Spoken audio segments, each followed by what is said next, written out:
സാധാരണ സംസാരിക്കുമ്പോൾ നാം ഉപയോഗിക്കുന്ന ഒരു വാക്കാണ് മെനക്കെടുക എന്നുള്ളത്. ഒന്ന് വിളിക്കാൻ പോലും അവൻ മെനക്കെട്ടില്ല, ഒന്ന് വിളിക്കാൻ പോലും അവൻ മെനക്കെടാറില്ല എന്നൊക്കെ പറയാറുണ്ട്. അപ്പം മെനക്കെടുക എന്നതിൻ്റെ ഇംഗ്ലീഷ് ബോദർ എന്നാണ്. ടു ബോദർ എന്ന വേർബാണ് ഉപയോഗിക്കുന്നത്.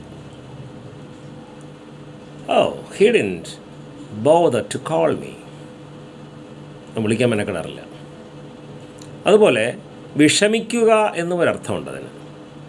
It always bothered me. Botheration എന്ന നൗണും ഉപയോഗിക്കാറുണ്ട്. It is always a botheration to him. അതുപോലെ തന്നെയാണ് ശല്യം ചെയ്യുക എന്നും ബോദറിൻ്റെ അർത്ഥമുണ്ട്. Don't bother her, she has an exam tomorrow. അവളെ ശല്യം ചെയ്യരുത്, നാളെ അവൾക്കൊരു പരീക്ഷയുണ്ട്. അപ്പോൾ ബോദർ എന്ന വാക്കാണ് മെനക്കെടുക എന്നും വിഷമിപ്പിക്കുക അല്ലെങ്കിൽ വിഷമിപ്പിക്കുക എന്നുള്ളതും അതുപോലെ ശല്യം ചെയ്യുക എന്നതിന് ഉപയോഗിക്കുക.